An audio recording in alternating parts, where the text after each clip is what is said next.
O sábio governa os seus astros. O tolo os seus obedece. Boa noite, pessoal. Sejam todos muito bem-vindos. É uma satisfação estar aqui novamente na Sociedade Teosófica, hoje presencialmente, e falar desse tema que eu admiro muito, que eu gosto muito de estudar, que é a astrologia. E hoje a gente vai explorar um pouco e ver como essa antiga sabedoria pode nos auxiliar no caminho rumo ao autoconhecimento. Essa frase que eu acabei de citar foi extraída do livro de Alain Léo. Alain Léo foi um teosofista, foi astrólogo. Ele se filiou à Sociedade Teosófica um mês antes da morte da senhora Blavatsky. E ele foi precursor em conciliar temas como astrologia, karma e reencarnação.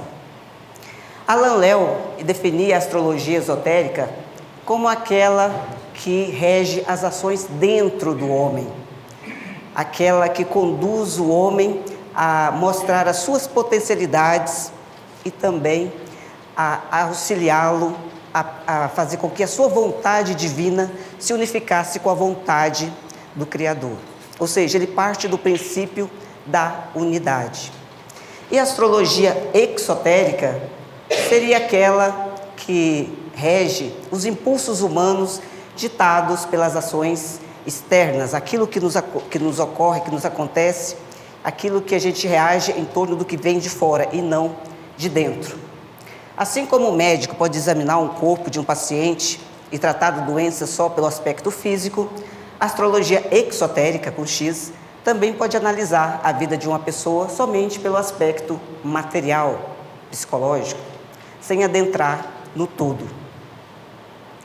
A astrologia, pessoal, antes de tudo, é uma linguagem. E é importante a gente ressaltar que a astrologia, antes de ser considerada uma arte adivinhatória, preditiva, profana, ela era considerada uma arte divinatória. E a sua função era fazer essa conexão entre o homem, Deus e o universo. Bom, mas antes de entrar propriamente no tema, eu gostaria de compartilhar com vocês como foi que a astrologia impactou a minha vida. Como foi que eu fui impactada por essa sabedoria. Bom, eu estava no ensino médio, deveria ter uns 15, 16 anos. Eu gostava muito de história antiga.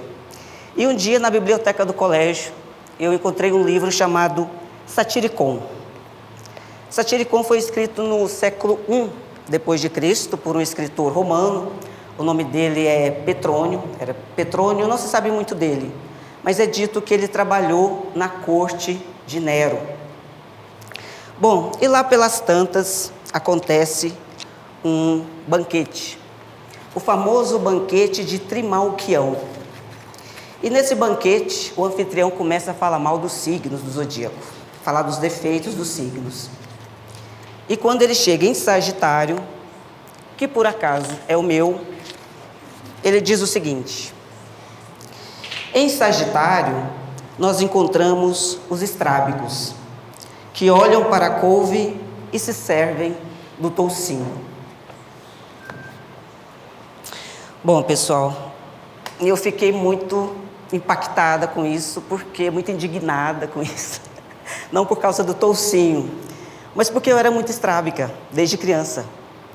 Eu passei por 3 cirurgias corretivas. Eu era daquelas crianças que usava aquele tampão no olho, na rua, para ver se corrigia o meu estrabismo, de tão acentuado que ele era. Isso me deixou uma pessoa muito retraída, eu não falava, eu não interagia. Eu comecei a falar depois que eu conheci a Zeneida, que ela me colocou aqui para apresentar os palestrantes da Sociedade Teosófica. Enfim. Bom, e eu me lembro que na minha última cirurgia, eu já era servidora pública, eu já morava aqui em Brasília, e eu ainda não satisfeita com o resultado, cheguei para a médica, a doutora Doroteia, aqui do Hospital de Olhos de Brasília, e disse assim: olha, doutora, eu quero outra cirurgia, porque ainda não ficou bom. E ela olhou para mim e falou assim: olha, não tem mais jeito, nós já mexemos no que deu no seu olho, você tem que se aceitar, não tem como mudar isso aí. Vai ter que ficar desse jeito mesmo. Bom, isso foi para mim um divisor de águas, porque até então eu vivia me escondendo com esse problema e eu vi que a partir de agora não tinha mais como. Eu teria que enfrentar o mundo desse jeito mesmo. Bom, mas o tempo passou e quando eu tive a oportunidade de estudar, de aprofundar esses temas mais metafísicos, eu resolvi então ver essa questão, se realmente fazia sentido, se havia alguma conexão entre o estrabismo e a questão de ser do signo de Sagitário. E, vocês acreditem ou não, todos são livres para fazer suas pesquisas, eu cheguei à conclusão que existe sim uma relação entre as pessoas do signo de Sagitário, ou que tem o ascendente em Sagitário, ou que tem algum aspecto em Sagitário forte, com o estrabismo. E aí eu trouxe alguns exemplos para mostrar para vocês. O primeiro dele é Frederico Nietzsche. O filósofo alemão, ele tem ascendente em Sagitário e é estrábico. Jean-Paul Sartre. Jean-Paul Sartre, também filósofo, que filosofia é uma matéria regida por Sagitário. Ele tem ascendente em Sagitário e, visivelmente, ele é estrábico. A atriz Cristiana Oliveira, ela foi a primeira, a Dilma Marruá, da primeira versão da novela Pantanal. Ela tem Sol e Lua em Sagitário, é sagitariana com força. Ela é estrábica. Leonardo da Vinci. Existe um estudo muito interessante sobre Leonardo da Vinci, onde os pesquisadores da Escola de Optometria e Ciências Visuais da Universidade de Londres, na Inglaterra, chegaram à conclusão de que ele era estrábico. Porque no exame de 6 das suas peças, das suas obras, que são consideradas autorretratos, foi encontrado um desvio ocular nos olhos das imagens, e como eles sabiam que o Da Vinci, ele reproduzia muito das suas características nas suas obras, eles concluíram que ele era estrábico.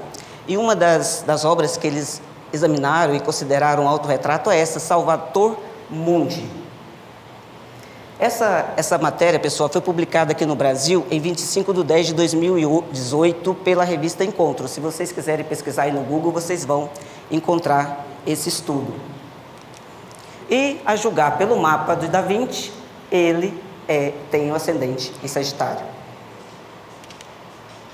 Olavo Bilac. O poeta brasileiro Olavo Bilac, nós não temos muitas fotos de Olavo Bilac. E as fotos que ele aparece, ele está sempre assim, de perfil, que já é uma característica sagitariana. A gente sempre fica de perfil para evitar mostrar esse problema. Mas existem registros, existem menções, e eu cito aqui um trecho de um artigo escrito por um doutor em Direito Civil, doutor José Roberto de Castro Neves, é doutor em Direito Civil pela UERJ, onde ele diz o seguinte: embora estrábico e feioso, Olavo Bilac era dono de uma memória prodigiosa, além de um exímio contador de histórias. Sabia proclamar um sem fim de poemas de cor. Sim, não falei para vocês. Olavo Bilac tem Sol em Sagitário, ele é sagitariano. Francisco Cândido Xavier, nosso queridíssimo Chico Xavier. O Chico Xavier tem uma certa imprecisão no horário de nascimento dele, mas a maioria dos astrólogos colocam o ascendente dele em Sagitário. Alguns colocam na cúspide, entre Sagitário e Capricórnio. Mas mesmo assim, mesmo que estivesse na cúspide, ele sofreria a influência do signo de Sagitário. E a gente vê claramente que ele tem um forte grau de estrabismo. O próprio Chico falava, pessoal, que esse problema de visão dele servia para que ele não ficasse olhando para as coisas que não devessem ser vistas, para ele focar no serviço, no trabalho que ele deveria fazer. E aí a gente se recorda do arquétipo de Sagitário. E Sagitário é o quê? É o arqueiro, é o centauro. E é dito que a primeira coisa que as pessoas que praticam arco e flecha fazem é treinar o seu melhor olho, que eles chamam de olho diretor, e treinar a sua melhor visão. De acordo com os médicos, o estrabismo ocorre em razão do que eles chamam de uma ambliopia ocular, ou seja, um problema de conexão entre o olho e o cérebro. Por alguma razão, o cérebro deixa de considerar as imagens daquele olho e fica-se apenas em um. Ele desconsidera aquelas imagens de um olho. O olho está bom, está saudável, mas ele para de ver, porque ele considera apenas um dos olhos. E por isso, os nervos vão se atrofiando e o olho para de ver, ele para de cumprir com a sua função de enxergar. Então, talvez supõe-se que, em razão disso, desse arquétipo de Sagitário, ser o arqueiro, é que as pessoas que são regidas pelo signo de Sagitário podem vir a ter essa característica do estrabismo.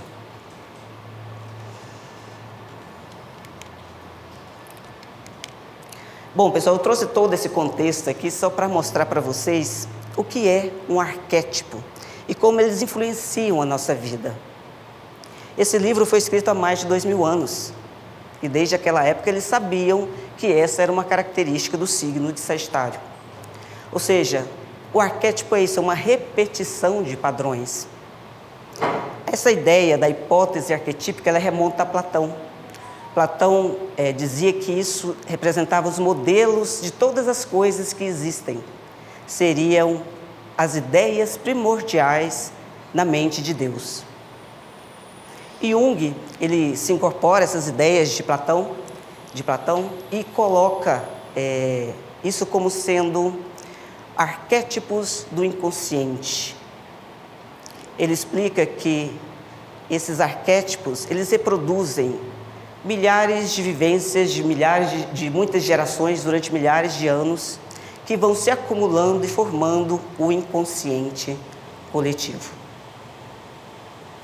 E isso pode ser observado nas lendas, nos mitos, na literatura e até nos nossos sonhos. E assim como Jung criou seus 12 arquétipos, a astrologia também tem, desde tempos imemoriais, os seus 12 signos. Bom, então para a gente estudar a astrologia à luz da teosofia, então nós vamos ter que voltar lá na doutrina secreta, lá na cosmogênese. E a primeira imagem que Blavatsky traz nas 3 proposições fundamentais da doutrina secreta é o quê? Um círculo branco com um ponto no meio. E para quem estuda astrologia sabe que isso aqui é a representação do quê? Do Sol, né, pessoal? Do nosso Sol astrológico, da nossa essência, da nossa centelha divina.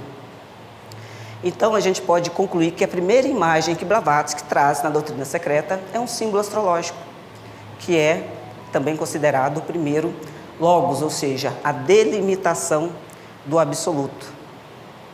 Assim como nós também temos representado por uma mandala todas as áreas da nossa vida, o absoluto também, ele dimensiona o espaço onde a manifestação vai ocorrer.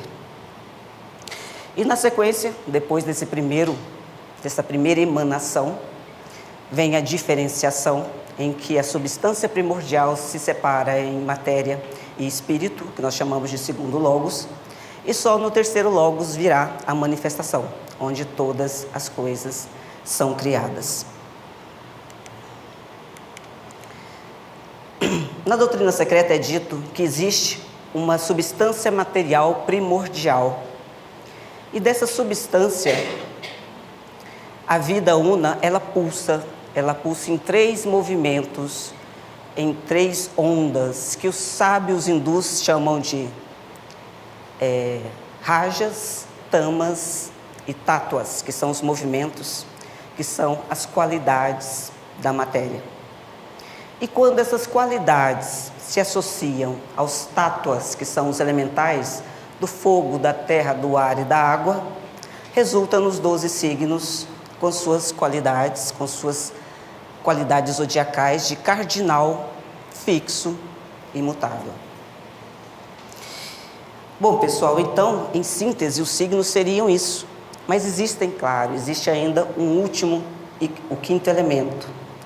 Existe o éter, que o éter, apesar dele ser considerado um veículo da matéria, é ele que traz os aspectos do akasha, da consciência, ou da ideação divina, podemos dizer assim. Então, o éter é ele que vai dar a vibração, ele que vai trazer a consciência para que essa matéria, nos seus movimentos associados em várias modificações, em várias divisões, possa constituir esses arquétipos. A doutrina secreta, pessoal, ela fala muito de astrologia, ela fala muito dos signos, mas Blavatsky usa a nomenclatura de Subahal. Subahal seguia a tradição Vedanta, então ele seguia a astrologia vedantina, védica, que a gente chama. Subahal foi um importante e destacado teosofista, principalmente no início da sociedade teosófica na Índia. Ele era um erudito e ele conhecia tão profundamente a filosofia oculta que ele foi escolhido pelos adeptos a ajudar Blavatsky a escrever a doutrina secreta. No começo ele até relutou, porque ele achou aquilo tudo um caos, uma confusão, mas em respeito à senhora Blavatsky, que ele admirava muito, ele assumiu essa função e começou desde o início a revisar toda a escrita da doutrina secreta. É dito que havia muitas divergências entre eles, porque ele não concordava com muitas das coisas que estavam sendo escritas ali. Para Subahal, muitas coisas não deveriam estar sendo ditas, porque as pessoas ainda não estavam preparadas para conhecer aqueles segredos, aquele conhecimento. Em 1886, ele pede para sair da Sociedade Teosófica em razão de uma pressão sofrida pelos membros que queria que a doutrina secreta fosse publicada imediatamente. Ele não concordou e resolveu se afastar. E 4 anos depois, ele morre de uma doença que muitos acham similar até à varíola. Ele morre aos 33 anos, que esotericamente é um número muito simbólico, representa o número do mestre. Blavatsky diz que não havia ninguém igual Subahal.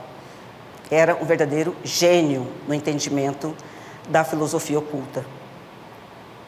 E ele sucumbiu à doença, dizem que ele disse que o guru dele havia chamado, e por isso ele tinha que partir. Subahal conhecia muito de astrologia, não só da exotérica, mas também da esotérica. Subahal sabia que o nome que se dava aos signos não estava relacionado exatamente com as constelações, porque como havia o movimento dos astros de precessão dos equinócios, então aquelas constelações não ficavam sempre no mesmo local. Então, não haviam outros segredos ocultos ali com relação ao nome daqueles signos que, segundo ele, estava relacionado com a criação do mundo. E ele desenvolveu algumas técnicas que ele estudou para descobrir qual era realmente o significado oculto dos signos. E o primeiro foi descobrir os sinônimos dos nomes, para ver se tinha alguma coisa a mais, algum outro significado. Ele também descobria o valor numérico das letras, os mitos e também as diferentes sílabas. Então, pessoal, eu vou trazer aqui, vou passar para vocês, eu sei que ficou pequeno aqui, mas eu vou fazer uma leitura só para a gente ter uma noção de como Subahal via esses signos, como é que ele entendia a forma oculta e como é que ele conseguiu fazer essa correlação entre os signos do zodíaco e a criação de todo o universo, toda a história da criação. O primeiro signo, aqui no Ocidente é Áries, na astrologia védica é chamado Mesha. Subahal entende que o significado oculto é para Brahma, a causa autoexistente, o absoluto. Na sequência vem Touro. Touro para Subahal é o Aum, o Om, a vibração, a sílaba sagrada, o som primordial, o verbo. E também representa a trindade hindu, que a letra A seria Brahma, a letra U seria Vishnu e a letra M seria Shiva. Na sequência vem o signo de Gêmeos, que em védico é Mituna. Seria o primeiro andrógeno, aqui já entra na antropogênese. A gente sai da cosmogênese e entra na antropogênese. Seria a representação da terceira humanidade ou da terceira raça. A doutrina secreta diz que Eva e Adão são os protótipos da terceira raça e que aquela alegoria de que Eva saiu da costela de Adão seria exatamente esse momento da criação da terceira raça, onde os gêneros masculino e feminino se separam, ou seja, os gêmeos em corpos diferentes. O quarto signo é Câncer, que na astrologia védica é Karkataka, o sagrado tetagrama. Seria representação também da quarta raça, os Pitris lunares, Manas inferior. É dito que é o sagrado tetagrama porque quando a gente soma o 1 mais 2 mais 3 mais 4 dá 10. E 10, na verdade, de acordo com Pitágoras, não existe, porque os números vão de 1 a 9. O 10 é um 1 novamente, só que em outro estado de consciência, em outro plano. Então, seria a representação da ideação divina no quaternário inferior, por isso o sagrado tetagrama. E aqui a gente lembra também que a quarta raça, ela foi regida pela Lua. E foi nesse período que nós desenvolvemos os nossos princípios inferiores, nossas emoções, nossa mente concreta. Por isso, ela é regida pela Lua, a Lua rege as nossas emoções. Depois, o quinto signo é Leão, que o nome védico é Sinhá. Aqui já é a representação da nossa raça atual, da nossa quinta raça. É o Jivatma, o princípio mental, a idealização, Manas superior. Nós não temos mais apenas uma Manas inferior, nós temos Manas superior, que é a mente abstrata. A mente que pode se conectar com o divino, mas também nós temos ainda a nossa ancestralidade, que a gente pode se comportar também apenas pelos nossos instintos. Na sequência vem Virgem, o sexto signo, que o nome védico é Kanya, e representa a luz astral, a Virgem sagrada, o equilíbrio entre as 6 forças da natureza, o hexagrama. Seria o nosso sexto princípio, Budi. A inteligência, a nossa mente, a nossa manas iluminada por Budi.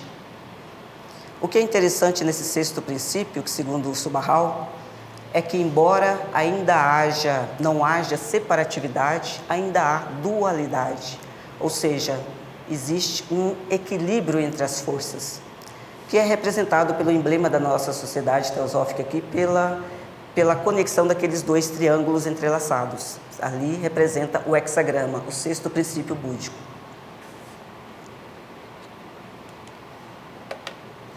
O sétimo signo é Libra, que o nome védico é Tulã. Seriam os 36 tátuas, nascidos de Avidya, a completude, o caminho de Nara. Seria o espírito sobre a matéria. Libra é regido por Vênus. E Vênus, o símbolo esotérico de Vênus, qual é? É o círculo sobre a cruz, ou seja, é quando o espírito se sobrepõe à matéria. É o nosso sétimo princípio, é Atma. A partir de agora, nós encerramos a nossa etapa humana aqui na Terra. Na sequência veio o oitavo signo, o Escorpião, que é Vishkrita, que Subahal define como universo em pensamento, a dissolução do eu. O microcosmo olhado de um ponto de vista subjetivo. Aqui já é o mergulho no inconsciente. Escorpião significa a morte, a transmutação, ou seja, você abandona a sua natureza humana e passa a ter uma vida espiritual, um ser que anda sobre as águas. Cristo andava sobre as águas, então ele era um ser espiritual, é onde estão os mestres, os seres de uma hierarquia mais elevada.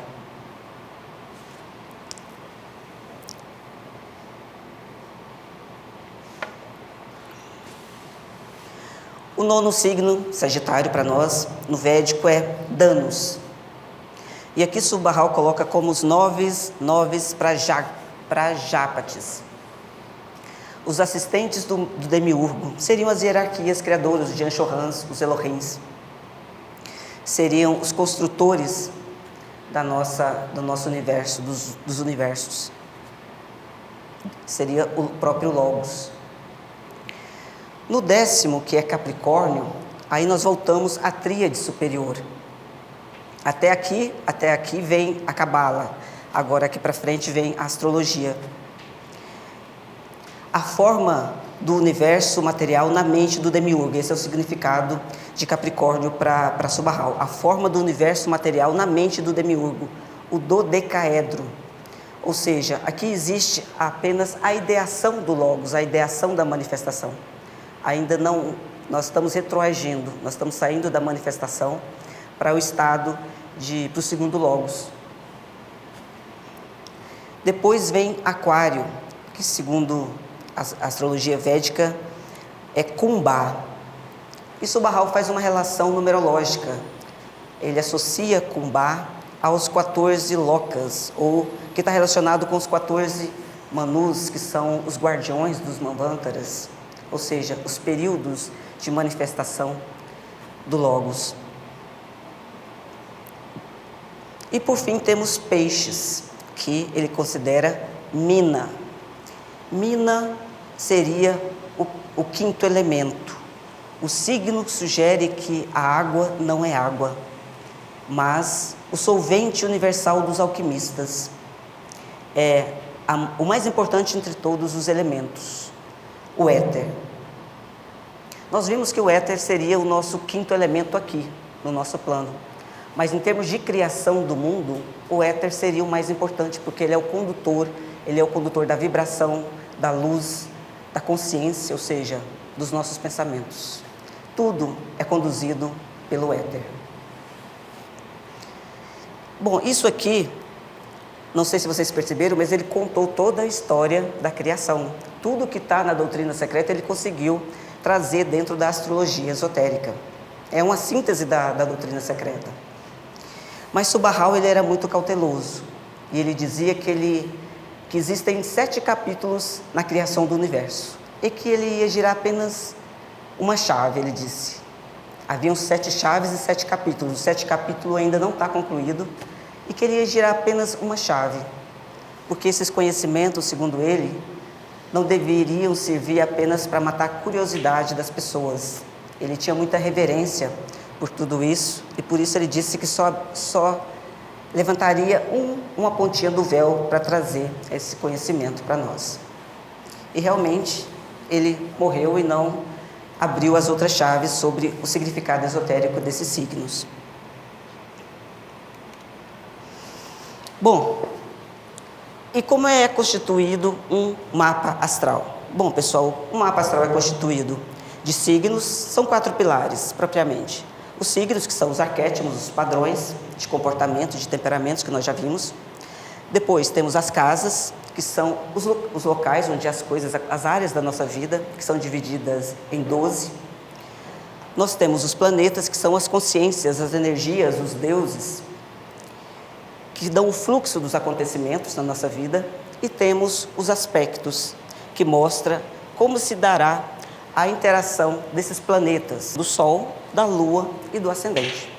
O Sol representa o quê? A nossa essência, a nossa individualidade, o nosso eu superior, mana superior, o espírito. Enquanto que a Lua é o aspecto emocional, nossa alma, nossa psique. Ela representa a nossa inteligência emocional, mas também a nossa mente concreta. E também, claro, a Lua sempre se reporta ao passado, portanto o passado é karma, é tudo que a gente fez, é a lei da causa e efeito, ou seja, o que a gente é hoje é reflexo do nosso karma. O que é que nós fizemos na 4ª raça? Nós estávamos lá, a Lua regia a 4ª raça, portanto a Lua é regente também, junto com Saturno, do karma. O ascendente é o nosso eu exterior, é a nossa personalidade, representa também o nosso aspecto físico, como a gente se apresenta no mundo, como as pessoas nos veem, é o nosso ascendente. E ele é o filtro, é por meio do ascendente que nós vivenciamos todas as experiências e filtramos essas experiências para que elas sirvam de de conhecimento para engrandecimento do nosso eu superior. É dito também, pessoal, que aquele sinal da cruz que a gente aprende no catecismo, ele foi extraído da astrologia. O nome do Pai, do Filho e do Espírito Santo, na verdade, era o Sol, Lua e o Ascendente.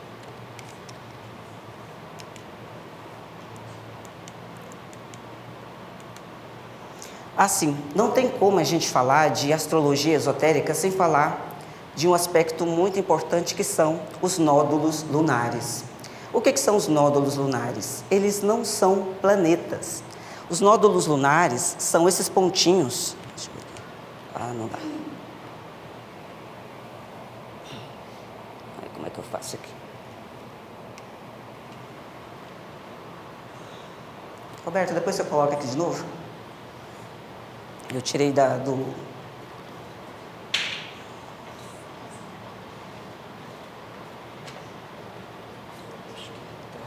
tela cheia. Eu apertei aqui.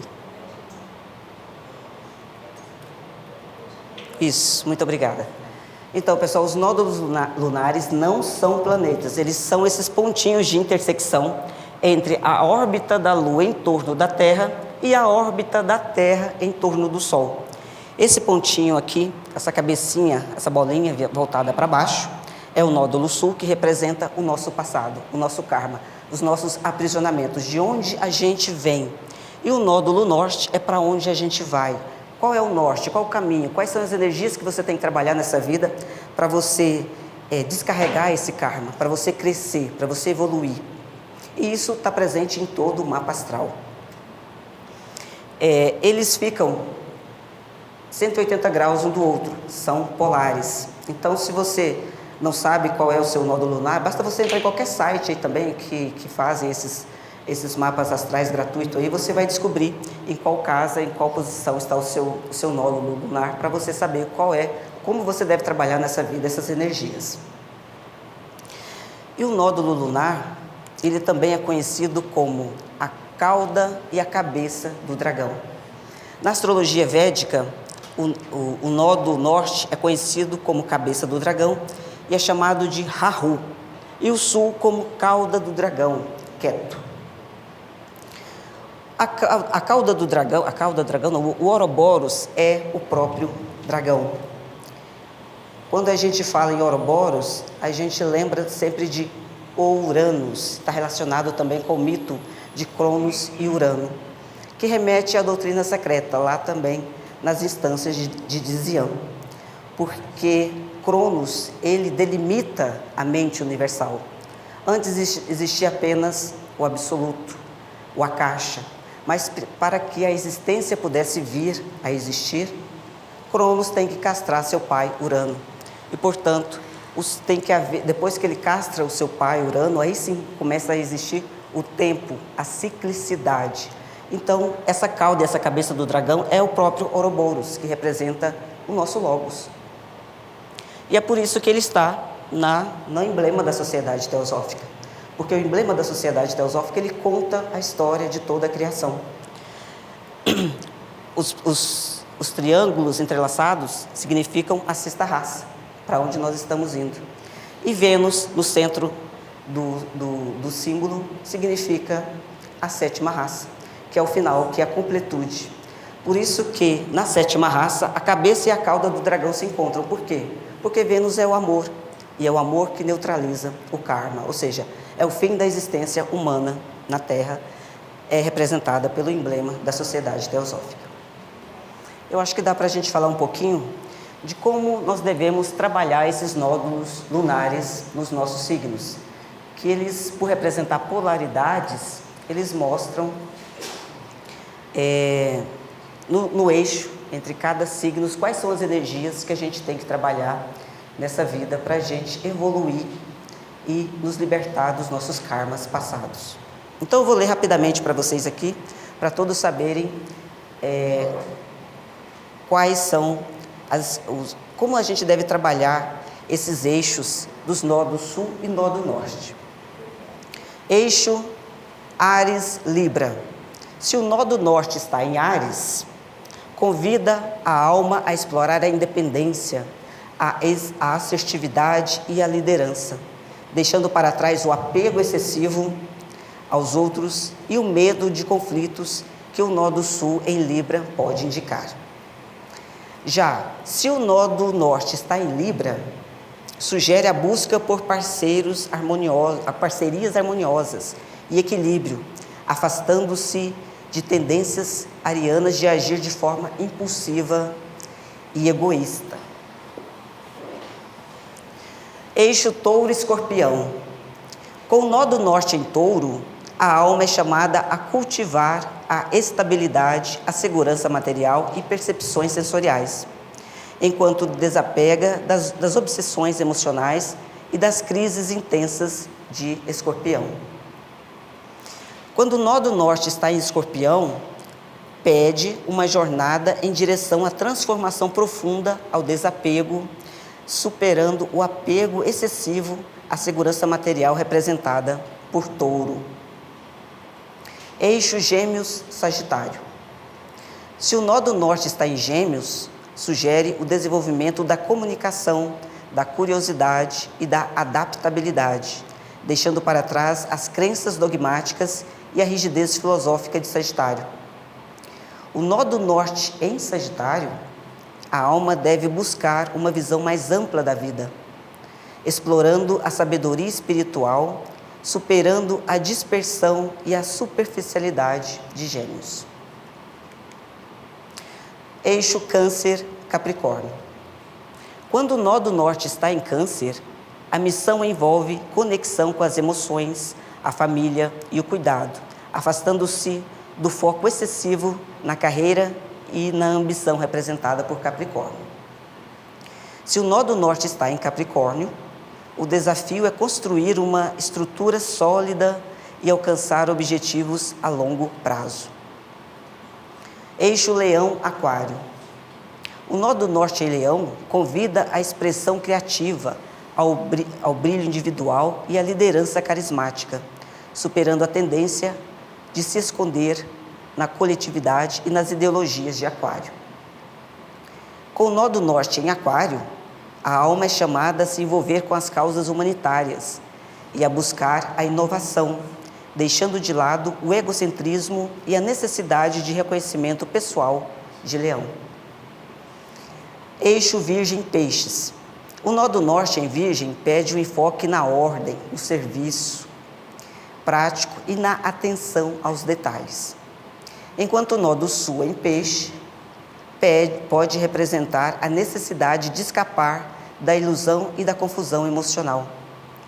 Nó do norte em Peixes sugere a busca pela espiritualidade, pela compaixão e pela conexão com o universo, superando o aperfeiçoamento e a crítica de Virgem. Bom, pessoal, eu acho importante que todo mundo saiba onde estão seus nódulos. Eu acho que já é de uma grande valia a gente descobrir na vida qual é o nosso norte, qual é o nosso mestre, para onde a gente tem que caminhar. Isso já é uma grande dica que a astrologia esotérica nos traz.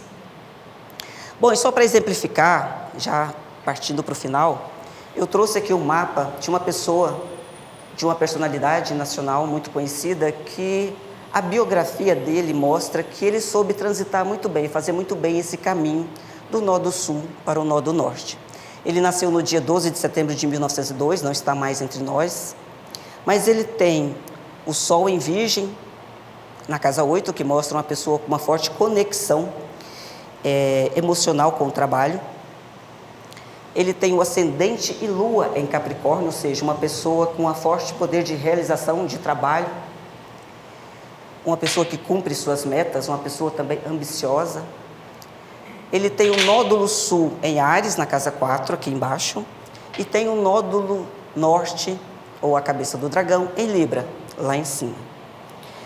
Ou seja, uma pessoa que deixa o seu ego, que deixa a sua ancestralidade, porque a casa 4 sempre representa a família, ele deixa esse ambiente, a família também o karma, e ele segue reto para Libra na casa 10, que Libra sempre representa o outro. Ele deixou de construir algo só pensando nele mesmo.